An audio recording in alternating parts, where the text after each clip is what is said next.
Əziz, değerli, mühterem Müslüman kardeşlerim, bizleri bu güzel bayram sabahına kavuşturan, alemlerin Rabbi olan Allah Azze ve Celle'ye hamdü senalar olsun. Onun Resulü iki Cihan Güneş Efendimiz Hz. Muhammed Mustafa sallallahu aleyhi ve selleme ve onun ehli beytine salatu şerifler olsun. Aziz değerli kardeşlerim, bugün Kurban Bayramıdır. Allah'a kulluğumuzu erz edeceğimiz, verdiği nimetlere şükür edeceğimiz kıymetli bir vakttir. Bu bayram Hz. İbrahim'in imanını, Hz. Hazer anamızın sadakatini ve Hz. İsmail aleyhisselamın teslimiyetini hayatlarına getirenlere Rabbimizin bir hediyesidir. İhlasla Rabbimizin rızası için edeceğimiz bu emel, bu istikamette Allah-u Teala'ya yakın olmak yolunda yeni bir fırsattir. Bu ibadete bizimle Allah-u Teala arasında olacak esas şey takvamızdır.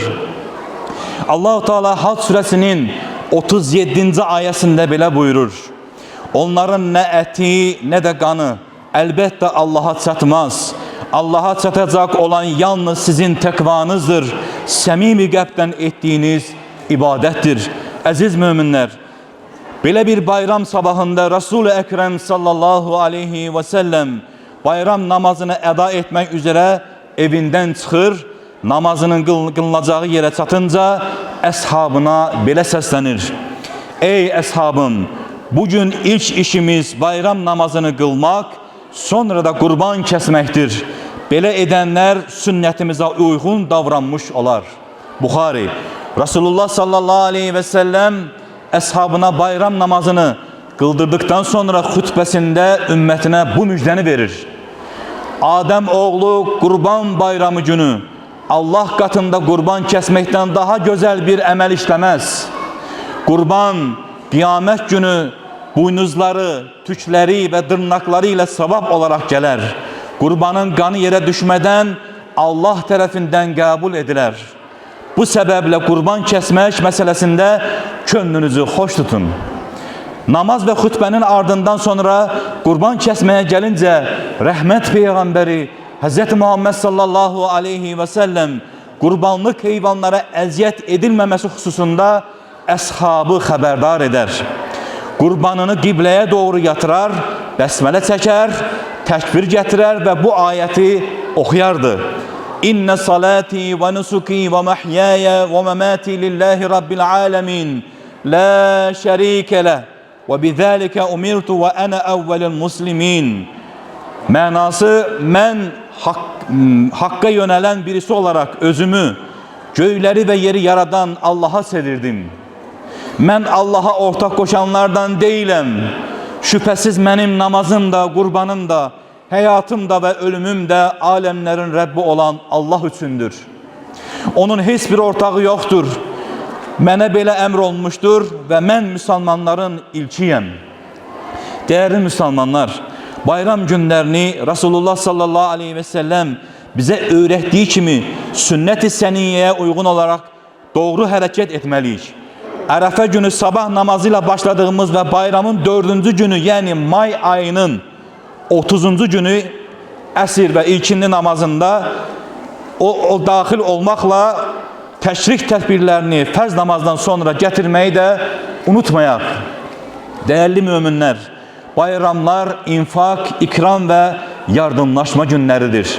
Bayramlar əf etme, sevip ve sevilmek günleridir.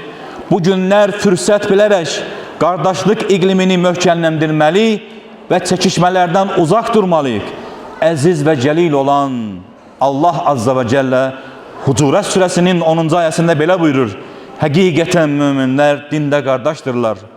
Buna göre de aralarında bir mübahisə düşse iki kardeşinizin arasını düzeldin ve Allah'tan korkun ki belki evvelki günahlarınız bağışlanıp rehim olmasınız. Bunu unutmayaq ki bayramların esası sıla rahimdir. Ana atalarımızı başta olmakla büyüklerimizi, qohumlarımızı, dostlarımızı ve bütün şehit ailelerini ziyaret etmeyi ihmal etmeyin. Onların dualarını almalıyıq. Ailemiz ile birlikte bu bayramı gereği üzere qeyd etmeliyiz. İhtiyacı olanlara da ikram etmeliyiz. Allah Resulü sallallahu aleyhi ve sellem Buxar və Müslimdə gələn hədis-i şərifində belə buyurur: Müsəlman müsəlmanın qardaşıdır. Ona zülm etməz, haqsızlıq etməz. Müsəlman qardaşının ehtiyacını ödəyən kimsənin Allah ehtiyaclarını ödəyər. Kim bir müsəlmandan bir sıxıntısını apararsa, Allah-u Teala o kimsənin qiyamət günündəki sıxıntılardan birini aparar. Kim bir müsəlmanın eyib və qüsurlarını örtərsə, Allah-u Teala da o kimsənin eyib və qüsurlarını örtər. Əziz dəyərli müsəlmanlar, bu mübarək gündə bu bayramı mərhəmətə, hidayətə, ədalətə, hər cür bəla və müsibətlərdən qurtuluşumuza inşallah vəsilə olsun. Allah Teala kəsilmiş və kəsiləcək qurbanları qəbul etsin. Rəbbimiz hal-hazırda hazda olan bütün bacı və qardaşlarımızın hazlarını, ibadətlərini qəbul eyləsin. Cümləmizi inşallah Kəbə evində o ibadəti yaşamaq istəyənlərə Allah ona nəsib etsin. Müsəlmanların qəlblərini sevib, razı qalacaq şəkildə birləşdirsin. Qurban bayramınız mübarək olsun. Amin.